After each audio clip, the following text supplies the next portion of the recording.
Салам достор, биздин каналга жазылыңыздар. Башкалар көрсөтпөгөндү биз көрсөтөбүз. Ассаламу алейкум, урматтуу кыргызстандыктар, урматтуу шайлоочулар.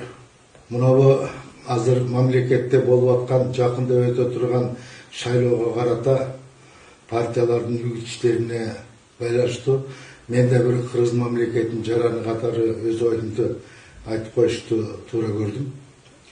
Мен алдын ала айтып коеюн, мен бир да партияга мүчө эмесмин, бир да партиянын катарында талапкер эмесмин. Азыркы современный тил менен айтканда бир да партия мени чакыруу кылган жок. Кече Түгөлбай Казаков бир жакшы сөз айтты. Кубатбек Жусупалиевден сурап турду бирөө. Эмне үчүн сиз арак ичпейсиз десе, айтатмыш Кубатбек эке.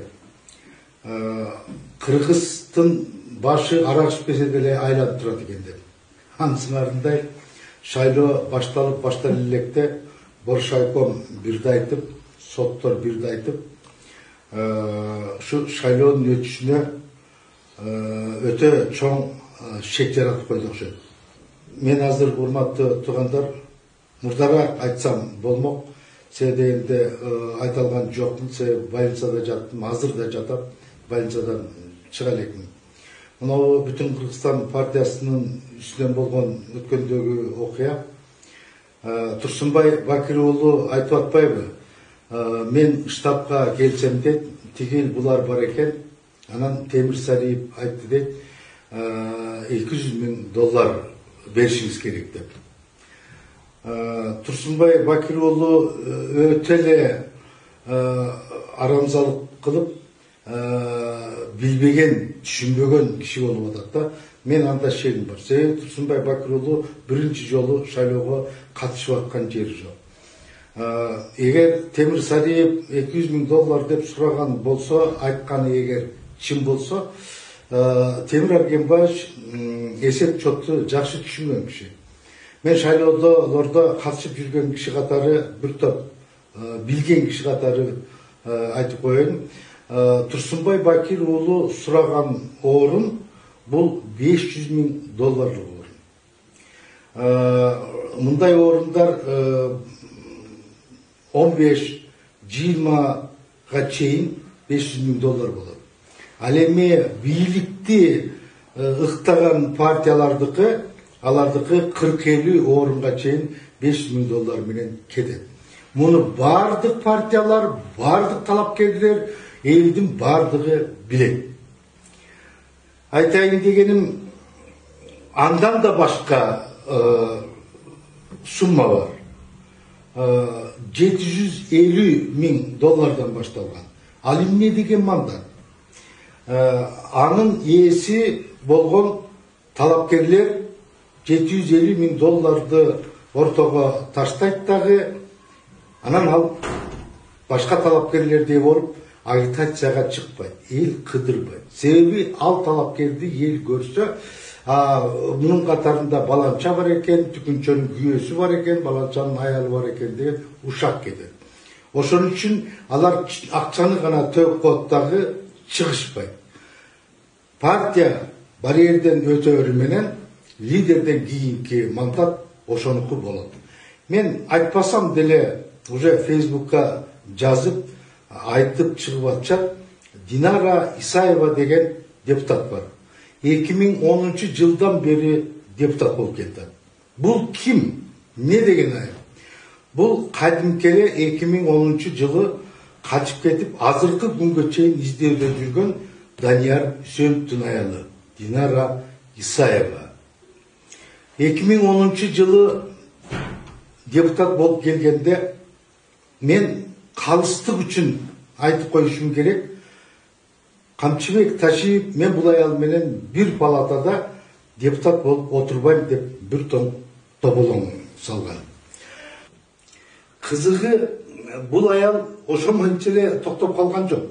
2015 жылы дагы кайра шайланып келип, мына 2020 жылга чейин 10 жылдан бери депутат болуп отурат.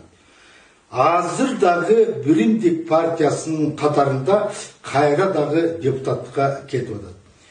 Мен азыркы биздин күч түзүмдөрүнө такыр түшүнбөйм да. Данияр Үсеновду 10 жылдан бери издеп таппай жүрүшөт. Аялы жогорку кеңеште депутат болуп отурса, барып сурап койбойбу дейм да. Эй, күйөөң каякта, эмне болду, сүйлөшүп атасыңбы деп сурап койбойбу дейм да.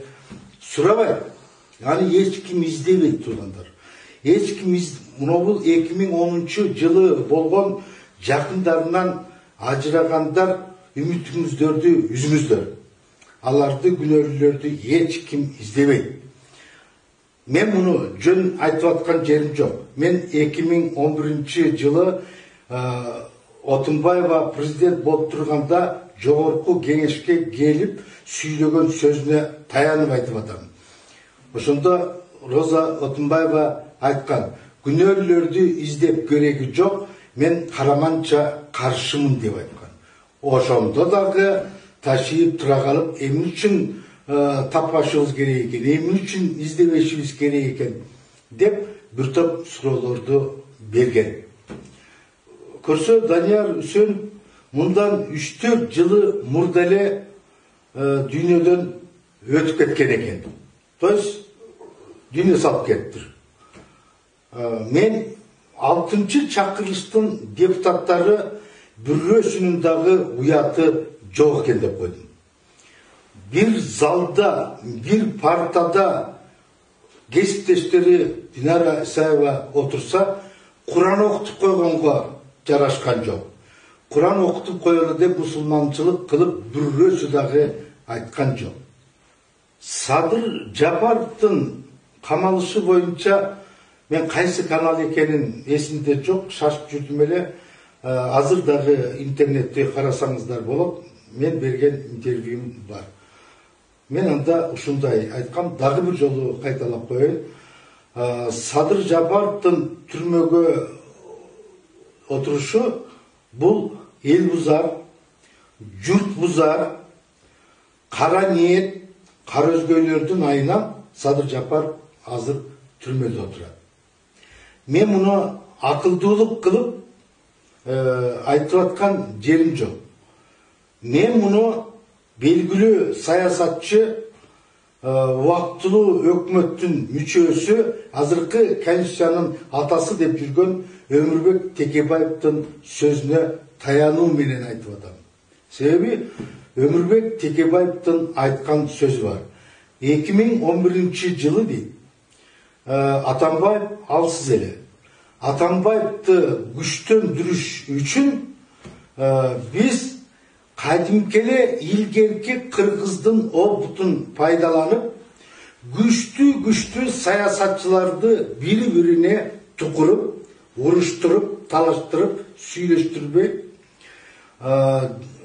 кызмат берерине кызмат берип, кызматтан кетирерин кетирип, мактаганын мактап, коркутканын коркутуп, түрмөгө камаганын камап, чыгарарын чыгарып атып, Атамбаевди күчтөндүргөнбүз деген сөз бар. Интернетти карап, дагы бир жолу ишенип койсоңуз болот. Урматтуу калай калк, эл журт. Мына ошол Текебаев айтып аткан күчтүү саясатчылар, кыйын жигиттер, ошол Садыр Жапаров, Атахан Мадымаров. Урматтуу калай калк, биз качанкыга чейин мушундай бузукулардын айынан элге керектүү, мамлекетке керектүү кызмат кыла турган акыл эстүү жигиттерибизди улам бутка тектирип жыгып келебиз. Мадымаров, Атахан Кинсанбаевдин партиясы бүтүн Кыргызстандагы мына ошол 2010 жылдан бери өткөн жерден, барьерден улам өткөрбөй жыгып келатышат. Мына ошол Текебаев айтып аткан кыйындар бул Атахан Мадымаров, Кинсанбаевич, Садыр Жапаров, Нуркожоевич. Урматтуу кыргыз эл, сиздерден көптөн көп сураныч. kech bola elekte akıl eske gelip tarazalap karap çeçim kabul alыңыздар. Hurmatlı Kırgız elim, hurmatlı şaylooçular, biz hazır öte çoğ жоопкерчиликтин алдында турабыз. Акылга салып, ойлоп, туура жыйынтык чыгарат деген ишенимдемин. 4 октябрда бүтүн Кыргызстан партиясы менен Мекенчилдер партиясы парламентке сөзсүз келиш керек. Жараткан өзү жар болуп, өлкөбүздө тынчтык, элибизде денсаулык, аманчылык болуп, Кыргызстаныбыз бүтүн болуп, жарандарыбыз мекенчил болсун.